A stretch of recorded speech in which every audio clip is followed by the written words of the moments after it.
Hello students, welcome back to our channel. तो कैसे हैं आप लोग? कैसे चल रही है आपके एग्ज़ाम की प्रिपरेशंस? आई होप आप लोग बहुत अच्छे होंगे और आपके एग्ज़ाम की प्रिपरेशंस भी बहुत अच्छी चल रही होगी। So today we are discuss subject code BHIM 161, that is history of Bharat from the earliest times to 700 CE। तो जैसा कि आप लोग जानते हैं, हम आपको subject wise guest paper notes provide कर रहे हैं। तो अगर आपने अभी तक हमारे गेस्ट पेपर नोट्स को परचेज नहीं करा है तो आप हमारे गेस्ट पेपर नोट्स को परचेज कर सकते हो, जहां पर हमने 25 इंपॉर्टेंट क्वेश्चंस डिस्कस किए हैं, जिसमें आपके प्रीवियस ईयर्स के क्वेश्चंस भी इंक्लूडेड हैं। तो अगर आप इस गेस्ट पेपर को अच्छे से कवर करके जाते हो तो अपने आने वाले एग्जाम में आप 90+ मार्क्स स्कोर कर सकते हो। तो हमारे गेस्ट पेपर नोट्स को परचेज करने के लिए वो करना है क्या है, सिंपली गूगल पे जाना है, वहाँ पे आपको shop.hindustanknowledge.com सर्च करना है। उसके बाद आप हमारे वेबसाइट पे चले जाओगे, जहाँ पर आपको सिंपली क्या करना है, यहाँ पे सर्च कोड्स के ऑप्शन पे जाना है और अपना जो भी सब्जेक्ट कोड होगा उसे यहाँ पे आपको इंटर करना है, जैसे BHIM 161। और उसके बाद आपको यहाँ पे गेस्ट पेपर अवेलेबल हो जाएगा, जिसको आप आसानी से यहाँ से परचेज कर सकते हो। इसी तरह से किसी दूसरे सब्जेक्ट कोड के भी अगर आपको गेस्ट पेपर लेने हैं तो आप यहाँ पे सर्च कोड्स में जा करके उस सब्जेक्ट के कोड को यहाँ इंटर करोगे और आपको गेस्ट पेपर अवेलेबल हो जाएगा। फिर आप यहाँ पे नीचे बाई नाउ पे जा करके इसे आसानी से परचेज कर सकते हो। अगर आपको हमारे वेबसाइट से गेस्ट पेपर परचेज करने में कोई भी परेशानी होती है तो आप हमारे दिए गए व्हाट्सएप नंबर पर मैसेज करके भी हमसे गेस्ट पेपर परचेज कर सकते हो। हमारा नंबर है 9580023321। और इस तरह से अपनी तैयारी को बेहतर कर सकते हो और आने वाले एग्ज़ाम में अच्छे मार्क्स ला सकते हो। तो चलिए आते हैं आज के सेशन के ऊपर। तो आज का सेशन बहुत ही इंपॉर्टेंट होने वाला है आपके लिए, तो इस सेशन को अंत तक ज़रूर देखें। अगर आपको सेशन पसंद आता है तो इसे लाइक करें। अगर आपने अभी तक हमारे चैनल को सब्सक्राइब नहीं किया है तो आप उसे सब्सक्राइब कर दें, जहाँ पर हम आपके लिए ऐसे ही इंपॉर्टेंट सेशंस लाते रहते हैं। अगर आपने अभी तक हमारे व्हाट्सएप चैनल या फिर टेलीग्राम ग्रुप को ज्वाइन नहीं किया है तो उसे ज्वाइन कर लें, जिसका लिंक हमने डिस्क्रिप्शन में दे रखा है, जहाँ पर आपको रेगुलर अपडेट्स मिलते रहते हैं। तो चलिए शुरू करते हैं आज के अपने सेशन को। तो जो पहला क्वेश्चन हम डिस्कस करने वाले हैं, that is discuss on cultural exchange between Bharat, that is India, and South East Asia. तो यहाँ पे भारत और साउथ ईस्ट एशिया के बीच में कैसे कल्चरल एक्सचेंज हमको देखने को मिलते हैं, उसको हम यहाँ पे डिस्कस करेंगे। So the cultural exchange between Bharat and the south East Asia is one of the oldest and most important example of peaceful culture interactions in history.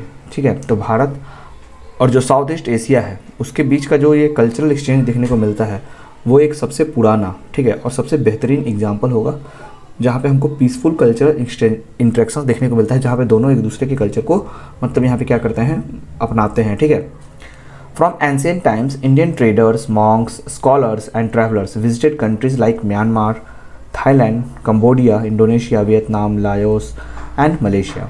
तो बहुत ही प्राचीन समय से ही अगर देखा गया तो भारत के जो व्यापारी थे, यहाँ के जो भिक्षुक थे, स्कॉलर्स थे, विद्वान हो गए, ट्रैवलर्स थे जो यात्री करते थे, ठीक है, यात्रा करने वाले, वो सारे बहुत सारे कंट्रीज़ को विज़िट करते थे, जैसे म्यांमार हो गया, थाईलैंड हो गया, कंबोडिया हो गया, इंडोनेशिया हो गया, वियतनाम, लाओस और मलेशिया जैसे देशों पे क्या करते थे, ट्रैवल करते रहते थे, विजिट करते रहते थे। Through trade, religion, art, language and education Indian culture spread across south East Asia. तो ये व्यापार के वजह से, ठीक है, रिलीजन, आर्ट, लैंग्वेज, इन सब चीज़ों के वजह से इंडिया का जो कल्चर है वो पूरे साउथ ईस्ट एशिया तरफ क्या हुआ, फैला। ठीक है, this exchange help both regions during a strong cultural and economic relations.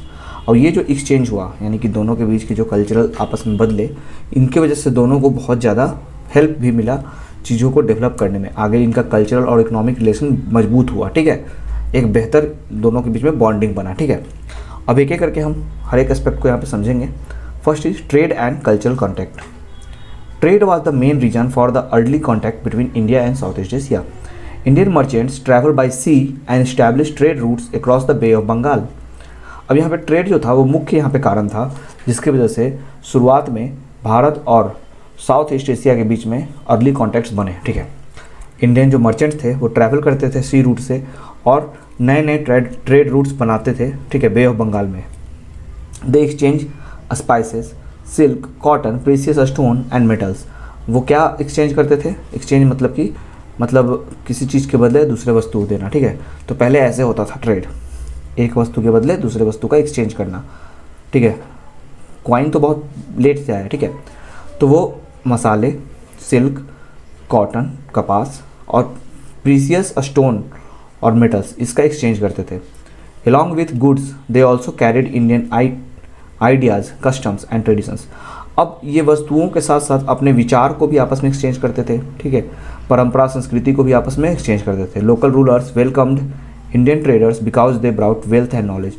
अब जो लोकल रूलर्स होते थे वो इंडियन ट्रेडर को वेलकम करते थे क्योंकि इनके पास बहुत ज़्यादा वेल्थ होता था और नॉलेज होता था, ठीक है।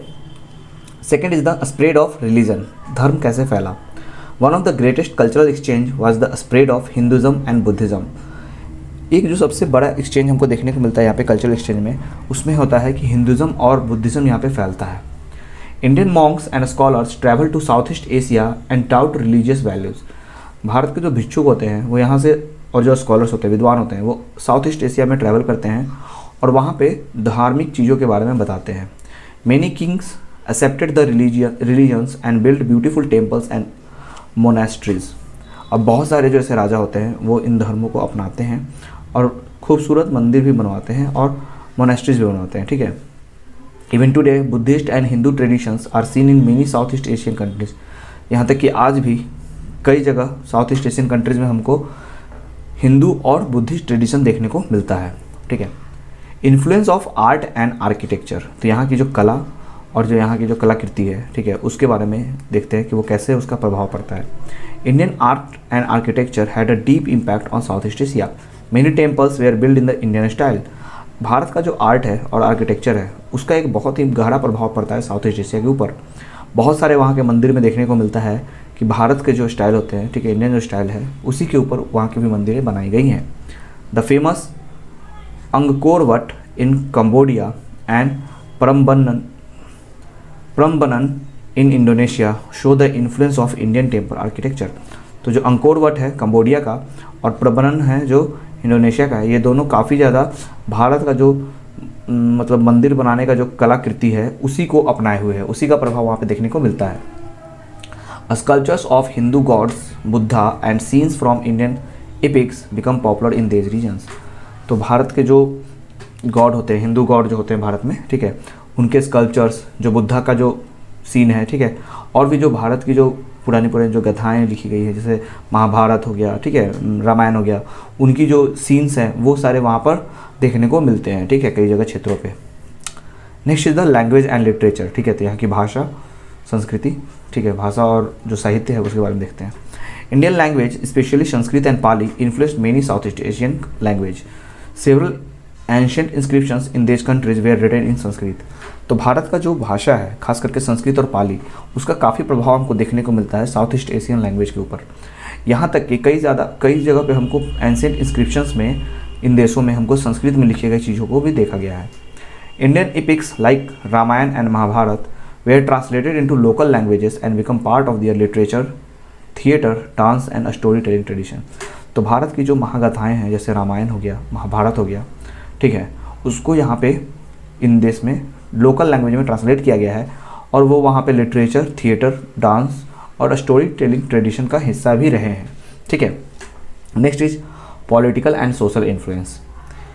Indian ideas of kingship, law, administration, and social organization influenced many Southeast Asian kingdoms. Several rulers adopted Indian titles, customs, and court traditions। तो भारत के जो यहाँ पे जो किंगशिप है, ठीक है, किंगशिप का जो आइडिया है, यानी कि जैसे जो राजतंत्र होता है, ठीक है, वो यहाँ का जो कानून है, एडमिनिस्ट्रेशन है, जो व्यवस्था है, ठीक है, और सोशल ऑर्गेनाइजेशन है, ये काफ़ी प्रभावित करता है साउथ ईस्ट एशियन किंगडम्स को, ठीक है। यहाँ के कई सारे जो रूलर हैं, साउथ ईस्ट एशियन किंगडम के जो रूलर्स हैं, वो भारत के जो टाइटल लोग जो लेते थे वैसे टाइटल अडॉप्ट करते हैं, कस्टम अडॉप्ट करते हैं, ठीक है। और कोर्ट का जो ट्रेडिशन होता है वो भी वो वहाँ पे, जैसे यहाँ पे कोर्ट्स लगाए जाते थे पहले, ठीक है, राजा महाराजा के दरबार जो लगते थे वैसे वहाँ पर भी लगाए जाते थे। However they also mixed Indian ideas with their own local cultures creating unique civilisation. जबकि वो इंडिया के जो आइडियाज़ हैं उसको अपने लोकल कल्चर के साथ मिक्स करके अपना खुद का एक यूनिक सिविलाइजेशन वहाँ पे रखते हैं, ठीक है। लास्टिंग इम्पैक्ट यहाँ पे देखते हैं। The cultural exchange created strong and lasting ties between India and South East Asia. Even today festivals, dance, religious practices, temples and traditional arts reflect Indian influence. अगर हम कल्चरल एक्सचेंज की बात करें तो इसका बहुत ही मजबूत और गहरा प्रभाव पड़ता है, ठीक है, जो भारत से साउथ ईस्ट एशिया के ऊपर देखें तो, ठीक है। अब यहाँ पर आज भी अगर हम देखें तो वहाँ पे जो फेस्टिवल्स हैं, डांस हैं, या फिर कोई भी जो धार्मिक चीज़ें की जाती हैं, मंदिर है, ठीक है, ट्रेडिशनल आर्ट है, वहाँ पर भी इंडिया का जो भी इन्फ्लुएंस है वो दिखता है। ठीक है, कि यहाँ से बहुत सारी चीज़ें वहाँ पर हमको मतलब मिलती जुलती दिखती हैं। ठीक है, modern India continue to strengthen these historical connections through cultural programmes, tourism, education and regional cooperation. अब जो आज का आधुनिक भारत है वो इसको और मजबूत रखता है। ठीक है, अपने जो भी पुराने जो ठीक है ऐतिहासिक जो उसके संबंध हैं उसको और भी अभी मजबूत कर रहा है अपने कल्चरल प्रोग्राम से, टूरिज़्म को बढ़ावा करके, शिक्षा में जोड़ के और रीजनल कोऑपरेशन के साथ। ठीक है, सो कंक्लूजन में हम बता सकते हैं the cultural exchange between Bharat and the south East Asia was peaceful and based on trade, religion and mutual respect. तो जो यहाँ पे कल्चरल एक्सचेंज देखने को मिलता है भारत और साउथ ईस्ट एशिया के बीच में वो काफ़ी शांतिपूर्वक है और वो आधारित है यहाँ के ट्रेड के ऊपर, धर्म के ऊपर। ठीक है, और एक म्यूचुअल रिस्पेक्ट मतलब एक दूसरे की सम्मान करता है। India shared its knowledge, beliefs, art, literature and traditions while also learning from local culture. Bharat जो है वो अपने नॉलेज को, बिलीफ को, आर्ट, लिटरेचर और ट्रेडिशन को शेयर करता है और साथ ही साथ वहाँ के लोकल कल्चर्स को भी लर्न करता है, सीखता है। This rich exchange help shape the history and culture of both regions and continues to promote friendship and cooperation even today.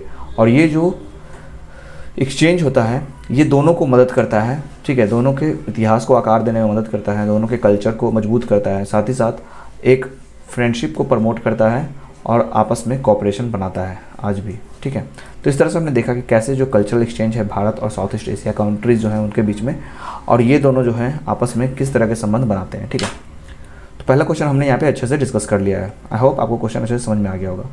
Second question जो है जो हम डिस्कस करने वाले हैं that is discuss the salient features of Harappa civilisation and Vedic culture. तो Harappa civilisation और वैदिक कल्चर के जो फीचर्स हैं उसको हम यहाँ पे डिस्कस करेंगे। The Harappa civilisation and the Vedic culture are two important stages in the history of ancient India. The Harappa civilization was one of the world's earliest urban civilization, while the Vedic culture laid the foundation of Indian society, religion and tradition. Both contributed greatly to India's cultural and historical development. तो अगर हम ये दोनों चीज़ों को देखें तो Harappa civilisation और वैदिक कल्चर दोनों बहुत ही इम्पॉर्टेंट होता है भारत के, ठीक है, एंसेंट इंडिया के हिस्ट्री के अंदर। ठीक है, अगर हम देखें हड़प्पा सिविलाइजेशन को तो ये सबसे पुराना माना जाता है कि एक सबसे पुराना ये अर्बन सिविलाइजेशन था। ठीक है, यानी कि ये सभ्यता जो थी वो क्या थी, शहरी सभ्यता थी। ठीक है, यहाँ पे सब कुछ अच्छे से डेवलप था। वहीं वैदिक कल्चर की बात करें तो ये फाउंडेशन रखता है भारत के समाज को, धर्म को और यहाँ के ट्रेडिशन को। दोनों का कंट्रीब्यूशन हमको देखने को मिलता है भारत के कल्चर में और हिस्टोरिकल डेवलपमेंट के अंदर। ठीक है, तो एक एक करके हम दोनों के साइलेंट फीचर्स को यहाँ पे समझेंगे। पहले हम देखेंगे silent features of Harappa civilisation.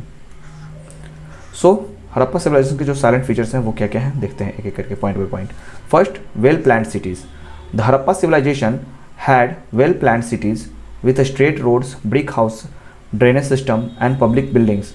Cities like Harappa and Mohenjodaro were are build in a systematic manner. तो हड़प्पा सिविलाइजेशन के अंदर वेल प्लान्ड सिटीज़ थे, यानी कि अच्छे से प्लान किए हुए शहर बसाए गए थे। रोड स्ट्रेट थे, ब्रिक के हाउस थे, ठीक है, ड्रेनेज सिस्टम अच्छा था और पब्लिक बिल्डिंग्स बनाए गए थे। हड़प्पा और मोहनजोदारो जैसे जो शहर थे वो काफ़ी सिस्टमेटिक मैनर में बनाए गए थे, मतलब बहुत ही सिस्टमेटिक तरीके से बनाए गए थे। Second, advanced drainage system. One of the greatest achievements were the underground drainage system. तो इस समय का जो सबसे बड़ा अचीवमेंट था वो था कि यहाँ पे अंडरग्राउंड ड्रेनेज सिस्टम था। ठीक है, every house has a bathroom connected to covered drains showing the importance of cleanliness. हर एक घर के पास अपना एक बाथरूम होता था और वो उसका जो ड्रेन जो होता था वो कवर्ड होता था, जो कि यहाँ पे दिखाता है कि कितना महत्वपूर्ण था वहाँ पे साफ़ सफाई का ध्यान रखा गया था। Third is the agriculture and trade. The Harappans were grew such as wheat, barley, cotton and peas. They also traded with regions like Mesopotamia through land and sea route. अब यहाँ पे हड़प्पन्स जो थे, यानी कि हड़प्पा सिविलाइजेशन में जो लोग थे उनको हड़प्पन्स कहा गया है, वो क्रॉप्स उगाते थे जैसे कि व्हीट हो गया, बार्ले हो गया, कॉटन हो गया, पी हो गया। उसके साथ साथ वो दूसरे क्षेत्र के लोगों से ट्रेड करते थे, मेसोपोटामिया वालों से लैंड और सी रूट का इस्तेमाल करके ट्रेड करते थे। Next is the craftsmanship. People were skilled in making pottery, beads, jewellery, seals and metal tools. Bronze, copper, gold and silver were commonly used. यहाँ पे लोग बहुत ज़्यादा क्या थे, कुशल थे, ठीक है, स्किल्ड थे। वो पॉटरी का काम करते थे, बीड्स बनाते थे, ज्वेलरी का काम करते थे, सील्स और मेटल टूल्स बनाते थे। यहाँ पे ब्रॉन्ज, कॉपर, गोल्ड, सिल्वर ये सारा बहुत ही कॉमनली यूज किया जाता था। Next is the social life. The society was peaceful and organised, men and women were wore ornaments and cotton clothes, they were little evidence of war. यहाँ पे society बहुत ही peaceful था और ऑर्गेनाइज था। Main हो या वुमेन हो सब ऑर्नामेंट्स पहनते थे, मतलब गहने ये सब हो गए, ठीक है। यहाँ पे कॉटन क्लॉथ लोग पहनते थे, ठीक है। और यहाँ पे बहुत ही कम एविडेंस दिखता है वॉर का, यानी झगड़े कम होते थे, लड़ाइयाँ कम होती थी। Next is the religion. The Harappans worship the mother goddess, tree, animal and a figure believe to be early form of lord Shiva. They also respected nature. So यहाँ पे जो हड़प्पन्स थे वो मदर गॉडेस को पूजा करते थे, पेड़ की पूजा करते थे, जानवर की पूजा करते थे, और एक फिगर जिसको वो लॉर्ड शिव मानते थे उनकी पूजा करते थे। साथ ही साथ वो प्रकृति की भी बहुत ही रिस्पेक्ट करते थे। स्क्रिप्ट की बात करें तो the Harappans developed their own script but it has not been fully understood. Harappans खुद के अपने स्क्रिप्ट इस्तेमाल करते थे, लेकिन उसको अभी तक भी अंडरस्टूड नहीं हुआ है, यानी समझा नहीं गया कि वो क्या उसको लिखते थे, ठीक है। तो ये सारे कुछ साइलेंट फीचर्स थे हड़प्पा सिविलाइजेशन के। अब वैदिक कल्चर के साइलेंट फीचर्स को हम यहाँ पे देखेंगे। So the silent feature of Vedic culture. First is the rural society. Unlike the Harappans, the Vedic people mainly lived in villages. Agriculture and cattle rearing were the main occupation. तो जैसे हड़प्पा में हम लोग देख रहे थे कि अर्बन यहाँ पे सिविलाइजेशन था, उससे यहाँ पे अलग है। वैदिक पीपल क्या है, विलेज में रह रहे हैं, ठीक है। एग्रीकल्चर और कैटल रेयरिंग यहाँ पे मेन ऑक्यूपेशन है, वहाँ पे ट्रेड हम देख रहे थे, ठीक है। Next is the family system. The family was the basic unit of society. The eldest male was the head of family. Respect for elders and family values was important. यहाँ पे फैमिली जो था वो बेसिक यूनिट था society का, ठीक है। तो कोई भी समाज था वहाँ पे फैमिली सबसे बेसिक यूनिट होता है। उसके जो सबसे एल्डेस्ट मेल होते हैं वो हेड होते हैं फैमिली के, ठीक है। और उसके साथ साथ एल्डर्स का रिस्पेक्ट और फैमिली के वैल्यूज़ को यहाँ पे बहुत ही इंपॉर्टेंस दिया जाता था। Next is the social structure. Society gradually developed the वर्ण system consisting of Brahmins, Kshatriya, Vysya and Shudras based mainly on occupation. तो यहाँ पे हम देखते हैं कि वर्ण सिस्टम का यहाँ पे डेवलपमेंट हो जाता है, जहाँ पे सोसाइटी को डिवाइड किया जाता है ब्राह्मण्स, क्षत्रिय, वैश्य और शूद्र में। उनके ऑक्यूपेशंस इसके आधार पे रखे जाते हैं, ठीक है। Next is the religion. The Vedic people worshipped natural forces such as Agni fire, Indra rain, Varuna water and Surya sun. Religious rituals and yajna that is the sacrifice were common. तो यहाँ पे वैदिक पीपल जो होते हैं वो पूजा करते हैं जो हमारे नेचुरल फोर्सेज होते हैं उनकी, जैसे कि अग्नि की, वर्षा की, ठीक है, पानी की, जल की और सूर्य की। साथ ही साथ यहाँ पे कई सारे रिलीजियस रिचुअल्स किए जाते हैं, पूजा पाठ, और यज्ञ यानी कि सेक्रीफाइसेस किए जाते हैं, ठीक है। ये बहुत कॉमन होता है। एजुकेशन के अंदर देखते हैं, education was provided through the gurukul system where students lived with their teachers and learn the Vedas, moral values and practical skills. तो यहाँ पे एजुकेशन जो था वो गुरुकुल सिस्टम के थ्रू दिया जाता था, जहाँ पर जो स्टूडेंट हैं अपने शिक्षक के साथ, गुरु के साथ रहते थे और वेद की ज्ञान सीखते थे, साथ ही साथ मोरल वैल्यूज़ और प्रैक्टिकल स्किल्स भी वो सीखते थे। लिटरेचर की बात करें तो यहाँ पे 4 वेदास थे, Rigveda, Samaveda, Yajurveda and Atharvaveda were composed during this period. They are the oldest sacred text of India. तो ये बहुत ही पुराना और पवित्र, ठीक है, टेक्स्ट माना जाता है भारत के अंदर, और इसी दौरान ये चारों वेदा लिखे गए थे, ठीक है, वेद इसको कहते हैं, ठीक है। पॉलिटिकल सिस्टम की बात करें तो king rule was the support with the support of assemblies such as sabha and samiti. This bodies helped in decision making and governance. तो यहाँ पे जो राजा था उनका शासक होता था, वही शासन करते थे, लेकिन सपोर्ट होता था वहाँ पे असेंबलीज की। असेंबली में सभा होती थी, समिति होती थी, और ये जो बॉडीज होती थी ये डिसीजन मेकिंग और गवर्नेंस में हेल्प करती थी। अब दोनों के बीच का डिफरेंस हम यहाँ पे समझते हैं। Difference between Harappa civilisation and Vedic culture. Harappa civilisation was mainly urban while Vedic culture was mostly rural. Harappa civilisation जो हम अर्बन देखते हैं, शहरी यहाँ पे देखते हैं, ठीक है, वहीं वैदिक कल्चर ग्रामीण होता है। हड़प्पास हैड प्लान्ड सिटीज़ वेयर वैदिक people lived in village. Harappa में क्या थे, प्लान्ड शहर थे, ठीक है, बसाए गए शहर थे अच्छे से। वहीं वैदिक पीपल जो है वो गाँव में रह रहे थे। Harappans use written script but Vedic knowledge was pass through oral traditions. Harappans में हमको लिखे गए स्क्रिप्ट देखने को मिलते हैं, भले ही वो हम समझ नहीं पाए, लेकिन वो लिखे हुए स्क्रिप्ट देखने को मिलते हैं। वहीं वैदिक जो नॉलेज होता है उसको ओरली यहाँ पे ट्रेडिशन के थ्रू पास किया गया है, यानी कि बोल के लोगों को बताया गया है, ठीक है। Next, Harappans focused on trade and crafts while Vedic people depended mainly on agriculture and cattle rearing. तो जैसे कि हम देखें, हड़प्पा जो थे वो ट्रेड और क्राफ्ट पे फोकस कर रहे थे, वहीं वैदिक पीपल जो थे उनका मेन ऑक्यूपेशन था एग्रीकल्चर और कैटल रेडिंग। तो कंक्लूजन में हम बता देंगे, the Harappa civilisation and Vedic culture are two pillar of ancient Indian history. The Harappans were known for their advanced city planning, trade and craftsmanship, while the Vedic people contribute to religion, literature, education and social organization। तो यहाँ पे हड़प्पा और जो वैदिक culture थे, ये दोनों बहुत ही मुख्य दो स्तंभ माने जाते हैं जो हमारे प्राचीन भारत के इतिहास है उसके, ठीक है। अगर हम देखें तो हड़प्पा जो थे वो जाने जाते थे अपने एडवांस सिटी प्लानिंग के लिए, ट्रेड के लिए, क्राफ्ट्समैनशिप के लिए। वही जो वैदिक पीपल है उनका कंट्रीब्यूशन रिलीजन में, लिटरेचर में, एजुकेशन में और सोशल ऑर्गेनाइजेशन में देखने को मिलता है। Together they shape the rich culture heritage of India and continue to influence Indian society even today. और दोनों मिल करके भारत के अंदर एक रिच कल्चरल हेरिटेज को डेवलप करते हैं और यहाँ पे उनका जो इन्फ्लुएंस है वो आज भी भारत के समाज के अंदर क्या है, हमको देखने को मिलता है। तो इस तरह से हमने देखा कि कैसे हड़प्पा सिविलाइजेशन और वैदिक कल्चर जो है वो एंशिएंट इंडियन हिस्ट्री के दो इंपॉर्टेंट यहाँ पे हमको देखने को मिलते हैं, ठीक है। तो यहाँ पे हमने इस क्वेश्चन को अच्छे से कंप्लीट कर लिया है। नेक्स्ट क्वेश्चन हम डिस्कस करने वाले हैं, that is describe the campaigns of Chandragupta द्वितीय सेकेंड। सो जो चंद्रगुप्त सेकेंड थे उनके क्या क्या कैंपेन्स थे उनको हम देखेंगे। तो पहले समझेंगे चंद्रगुप्त के बारे में। तो चंद्रगुप्त सेकेंड जो थे उनका जो टाइमलाइन था वो 375 टू 415 सी तक था। उनको विक्रमादित्य के नाम से भी जाना जाता था, ठीक है। Was one of the greatest ruler of the Gupta empire. Gupta empire की एक बहुत ही ग्रेटेस्ट रूलर रहे थे। He was son of Samudragupta and expanded the empire through successful military campaigns, diplomacy and wise administration. तो समुद्रगुप्त जो कि गुप्त डायनेस्टी के मतलब ये थे, स्टार्टर थे, इनके ये पुत्र थे, ठीक है, चंद्रगुप्त सेकेंड। और ये बहुत ज़्यादा एम्पायर को फैलाए थे अपने मिलिट्री कैंपेन से, डिप्लोमेसी से और वाइज एडमिनिस्ट्रेशन के वजह से।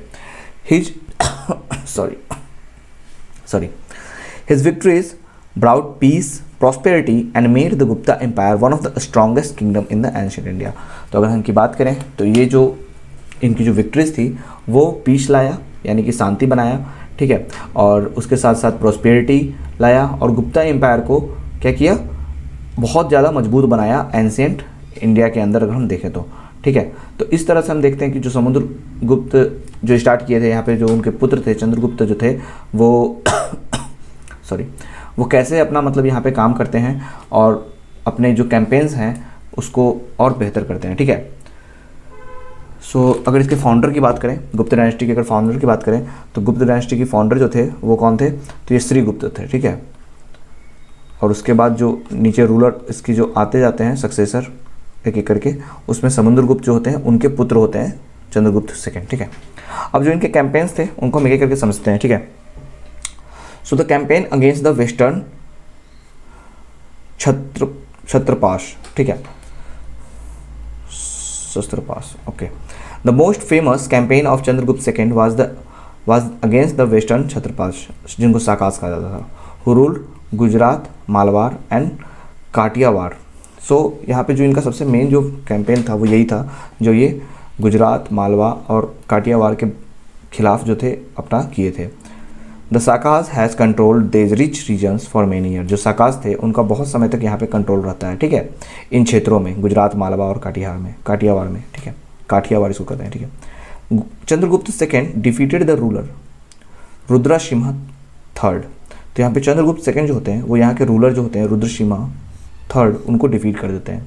ही captured important area such as Gujarat, Malwa and Saurashtra. और यहाँ के जो मुख्य क्षेत्र होते हैं उनको ये अपने हिस्से ले लेते हैं, कैप्चर कर लेते हैं, जैसे कि गुजरात हो गया, मालवा हो गया और सौराष्ट्र हो गया। After this victory he adopted the title Shakari, meaning destroyer of the Sakas. और अपने जीत के बाद ये एक टाइटल को अडॉप्ट करते हैं जो शाकारी होता है, ठीक है, इसका मतलब होता है डिस्ट्रॉयर, ठीक है, ऑफ साकास। तो जो ये साकास थे, ठीक है, उनको ख़त्म करने के बाद ये एक टाइटल लेते हैं शाकारी का, ठीक है। This victory increase the power and prestige of Gupta empire. इनकी जो जीत होती है वो इनके पावर को और प्रेस्टीज को बढ़ा देता है। Second, expansion towards western India.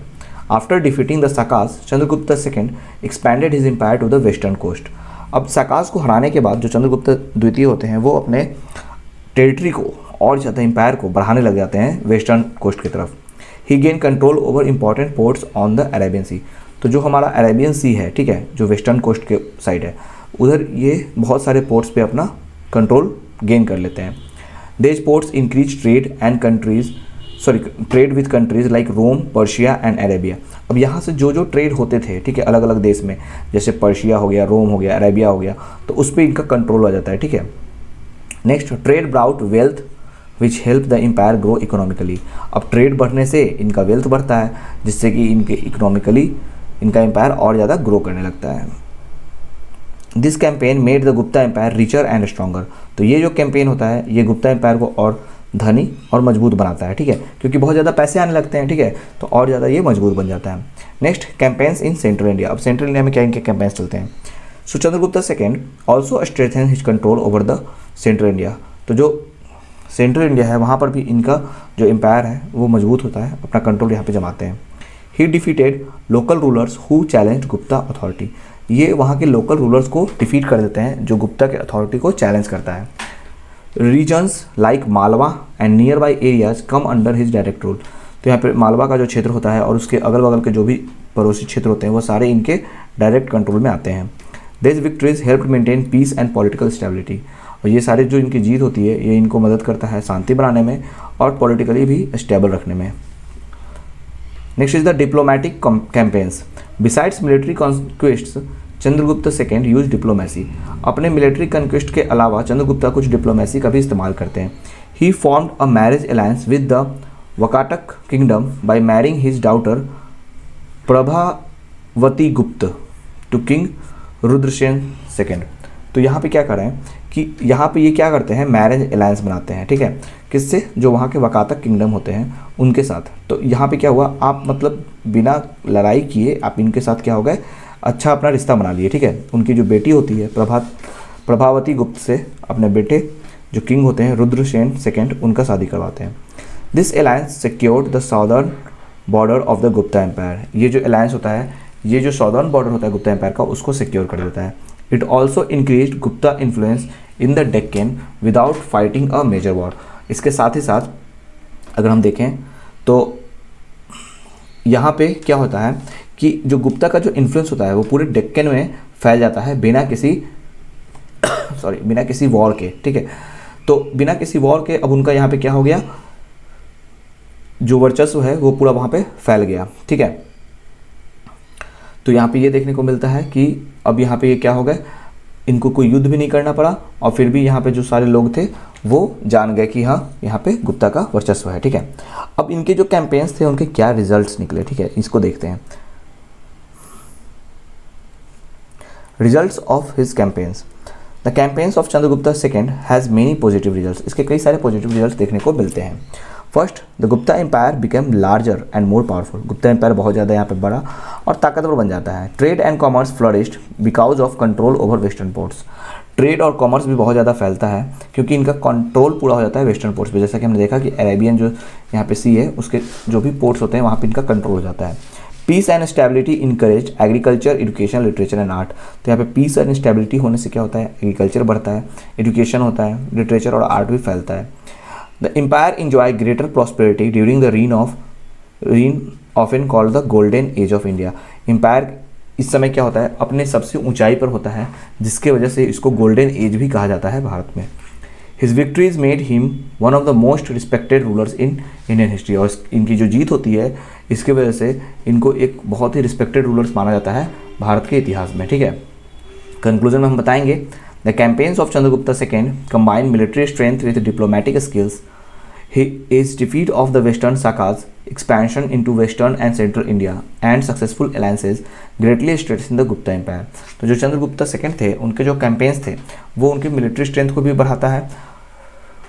हाँ, तो उनके जो कैंपेन्स थे वो कंबाइंड था मिलिट्री स्ट्रेंथ और डिप्लोमेटिक स्किल्स के साथ, ठीक है। तो दोनों का इस्तेमाल करके उन्होंने अपने कैंपेन्स किए थे, ठीक है।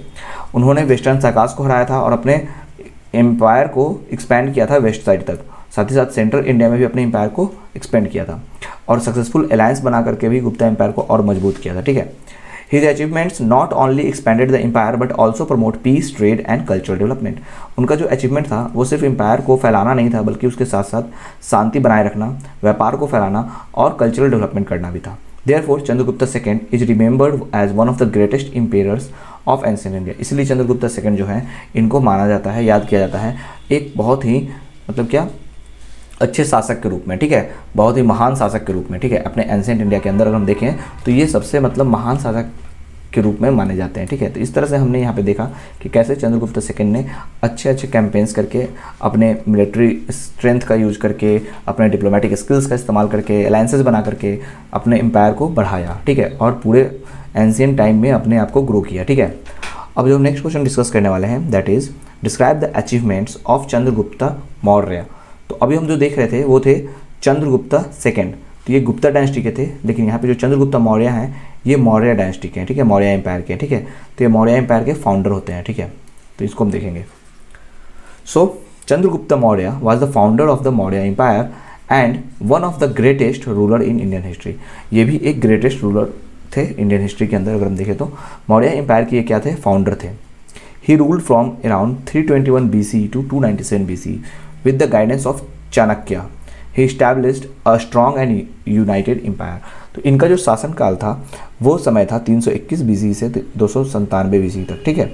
और ये चाणक्य, ठीक है, के गाइडेंस के साथ, ठीक है, क्या करते हैं, एक स्ट्रॉन्ग और यूनाइटेड एम्पायर को संगठित करते हैं, निर्माण करते हैं। His achievements laid the foundation for a powerful kingdom that later reached its greatest glory under his grandson Ashoka।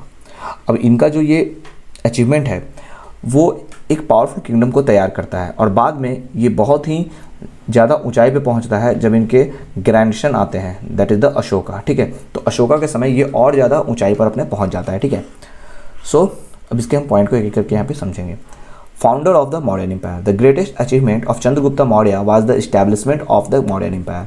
Before his rule, India was divided into many small kingdoms. तो अगर हम ग्रेटेस्ट अचीवमेंट की बात करें तो उसमें से सबसे एक जो इंपॉर्टेंट अचीवमेंट था चंद्रगुप्ता मौर्य का वो ये था कि इन्होंने इस्टेब्लिश किया था मौर्य एम्पायर को, ठीक है। इनके शासन से पहले भारत अगर बात करें तो कई सारे छोटे छोटे राज्यों में या फिर किंगडम में क्या था, डिवाइडेड था। He defeated the powerful Nanda dynasty and became the ruler of Magadha. वो पावरफुल नंदा डायनेस्टी को डिफीट करके मगध के रूलर बन गए। This marked the beginning of the first large empire in ancient India. और ये पहली बार ऐसा हुआ था कि एंशिएंट इंडिया के अंदर एक सबसे बड़ा एम्पायर यहाँ पर बना था, ठीक है। Second, political unification of India. Chandragupta United a large part of northern and central India under one rule. अब चंद्रगुप्ता ने यहाँ क्या किया कि जो नॉर्दर्न और सेंट्रल इंडिया था उनको एक साथ जोड़ा, ठीक है, यूनाइट किया, ठीक है, एक रूल के अंदर। He brought many small states together creating political unity. उन्होंने कई सारे छोटे छोटे स्टेट्स को एक साथ लाया और एक पॉलिटिकल यूनिटी क्रिएट किया। This made the empire stronger and reduced conflict between different kingdoms. ये एम्पायर को और मजबूत बनाया और जो अलग अलग किंगडम्स के बीच में जो कॉन्फ्लिक्ट होता था उसको कम किया, ठीक है। Next is victory over the Greeks. So next is the victory over the Greeks. After the death of Alexander the Great, the Greek governors ruled some northwestern regions of India. Chandragupta defeated these rulers and later signed a peace treaty with Seleucus first Nicator. तो यहाँ पे देखते हैं कि जैसे ही Alexander the great की death होती है तो जो ग्रीक गवर्नर्स होते हैं वो कुछ नॉर्थ वेस्टर्न रीजन्स को इंडिया में जो होते हैं उसको अपने अंदर रूल में ले लेते हैं, ठीक है। तो चंद्रगुप्ता इनको हरा करके बाद में एक पीस ट्रीटी यहाँ पे साइन करवाते हैं जो सेलेसस निकेटर होते हैं उनसे। As a result he gain territory such as Afghanistan, Balochistan and part of present Pakistan. This greatly expanded his empire. और इसके फलस्वरूप उनको जो टेरिटरीज है वहाँ की मिल जाती है, जैसे कि अफगानिस्तान उनको मिल जाता है, ठीक है, बलूचिस्तान होता है और जो पाकिस्तान आज का हम देखते हैं वो भी उस समय वहीं पे होता है, ठीक है। तो इससे वो अपने एम्पायर को और ज़्यादा एक्सपेंड कर पाते हैं, ठीक है। Next is the efficient administration. Chandragupta established a well organized administration. Chandragupta एक बहुत ही अच्छे से, ठीक है, व्यवस्थित एक एडमिनिस्ट्रेशन अपना इस्टेब्लिश करते हैं, ठीक है। ये इस्टेब्लिश एक साथ है। The empire was divided into provinces, districts and village. यहाँ पे जो उनके एम्पायर होते हैं वो डिवाइड होते हैं, ठीक है। तो एम्पायर यहाँ पे होता है, ये छोटे छोटे डिवाइड होते हैं। यहाँ पे प्रोविंस होता है, उसके अंदर डिस्ट्रिक्ट्स होता है, उसके अंदर विलेज होते हैं। इस तरह से ये डिवाइडेड होते हैं, ठीक है, 1 by 1, ठीक है, इस तरह से। Officials were appointed to collect tax, maintain law and order and look after public welfare. यहाँ पे ऑफिशियल्स अपॉइंट किए जाते हैं टैक्सेस को कलेक्ट करने के लिए, लॉ एंड ऑर्डर को मेंटेन रखने के लिए और पब्लिक के वेलफेयर यानी कि जो लोग होते हैं उनके विकास के लिए, उनके कल्याण के लिए काम करने के लिए। This system made governance effective and efficient. और ये जो तरीका होता है, ये जो पूरा सिस्टम होता है, प्रणाली होता है, ये पूरा ये कहीं ना कहीं जो गवर्नेंस है उसको बेहतरीन बनाता है, ठीक है, अच्छे से काम करने लायक तैयार करता है। Next is the strong army. He maintain a large and disciplined army consisting of infantry, cavalry, elephants and chariots. तो ये एक बहुत ही वेल डिसिप्लिन्ड आर्मी रखते हैं जिसमें इन्फेंट्री होता है, कैवेलरी होता है यानी कि पैदल चलने वाले होते हैं, ठीक है, फिर घुड़सवार होते हैं, एलिफेंट, हाँ घुड़सवार होते हैं, पैदल चलने वाले सिपाही होते हैं, हाथी होती है, ठीक है, रथ भी होते हैं। A powerful military help to protect the empire from foreign invasions and maintain peace with the kingdom. तो यहाँ पे जो पावरफुल मिलिट्री होता है वो मदद करता है एम्पायर को सुरक्षित रखने में, और जो फॉरेन बाहर से जो भी ताकत इन पे अटैक करते हैं, इन्वेड करते हैं, ठीक है, उनसे भी बचाता है। साथ ही साथ शांति और मतलब पूरा किंगडम को बेहतरीन तरीके से काम करने के लिए हेल्पफुल रहता है, ठीक है। Next is the economic development. Chandragupta encourage agriculture, trade and industry. Chandragupta जो होते हैं वो एग्रीकल्चर, ट्रेड और इंडस्ट्री को काफ़ी इनकरेज करते हैं, प्रोत्साहित करते हैं। Roads were build to improve transportation and communication. सड़कें बनवाई जाती हैं ताकि ट्रांसपोर्टेशन और कम्युनिकेशन इंप्रूव हो सके, कनेक्शन हमारा सब जगह आसानी से हो सके, ठीक है। A proper taxation system increase the income of the state and support public works. तो एक बेहतरीन यहाँ पे टैक्सेशन सिस्टम लगाया जाता है जिससे कि स्टेट का इनकम बढ़ता है और पब्लिक के वर्क को सपोर्ट मिलता है। Next is the promotion of justice and public welfare. So the king insured a strict law and order. यहाँ पे जो राजा होते हैं वो ये पक्का करते हैं कि कानून जो बना हुआ है वो सही से लगे, लोगों के ऊपर लागू हो, ठीक है। He work for the welfare of his people by maintaining roads, irrigation facilities and security.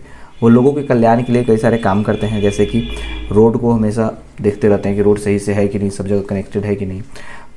Irrigation facilities, चूँकि यहाँ पे एग्रीकल्चर बहुत ही इंपॉर्टेंट रोल प्ले करता है तो उनके लिए इरिगेशन फैसिलिटीज़ होना बहुत ज़रूरी है, सबको सिक्योरिटी देना।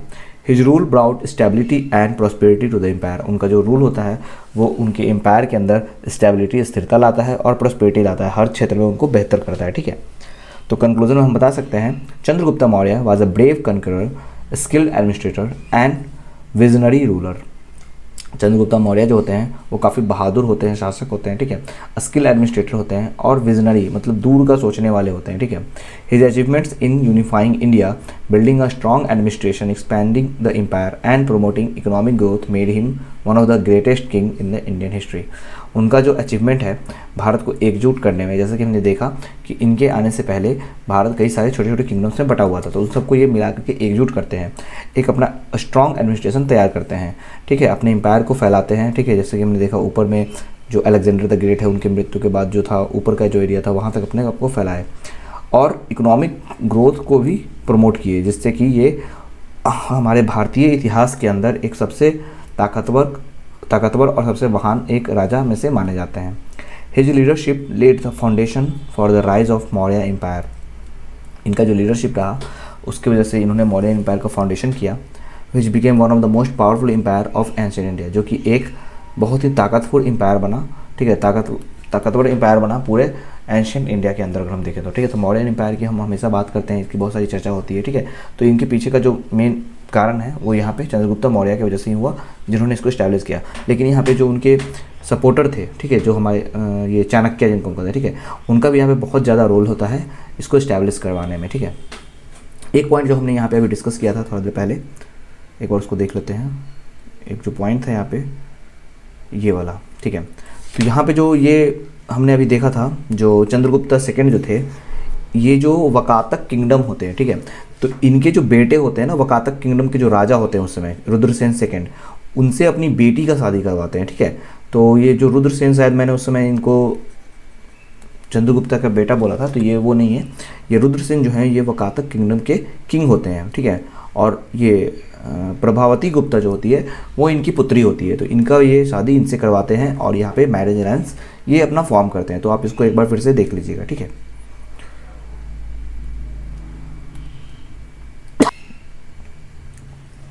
तो आज का हमने सेशन यहाँ पे कंप्लीट कर लिया। सॉरी, थोड़ा सा मेरा तबीयत ठीक नहीं है इसलिए थोड़ा सा वो, ठीक है, तो सॉरी फॉर डिस्टर्बेंस। तो आज का हमने सेशन यहाँ पे कंप्लीट कर लिया, जो आपका था BHIM 161। आई होप आपको ये सेशन अच्छे से समझ में आ गया होगा। अगर आपको सेशन पसंद आया है तो इसे लाइक करें। अगर आपको कोई भी डाउट होता है आप हमें कमेंट सेक्शन में पूछ सकते हैं। अगर आपने चैनल को अभी तक सब्सक्राइब नहीं किया है तो आप उसे सब्सक्राइब कर दें, जहाँ पे हम आपके लिए ऐसे ही इंपॉर्टेंट सेशंस लाते रहते हैं। और अगर आपने अभी तक हमारे व्हाट्सएप चैनल या फिर टेलीग्राम ग्रुप को ज्वाइन नहीं किया है तो उसे ज्वाइन कर लें, जिसका लिंक हमने डिस्क्रिप्शन में दे रखा है। और हमारे गेस्ट पेपर को डाउनलोड करने के लिए आपको करना क्या है, हमारे साइट shop.hindustanknowledge.com पे जाना है और यहाँ से आप हमारे गेस्ट पेपर को परचेज कर सकते हो, या फिर हमारे व्हाट्सअप नंबर 9580023321 पे मैसेज करके भी हमसे गेस्ट पेपर परचेज कर सकते हो। Okay students, all the best for your exam. अच्छे से अपने एग्ज़ाम के लिए तैयारी कीजिए, अच्छे से पढ़ाई कीजिए, ठीक है। हम आपको इसी तरह से और भी सेशंस देते रहेंगे। Okay, bye bye, take care, have a good day.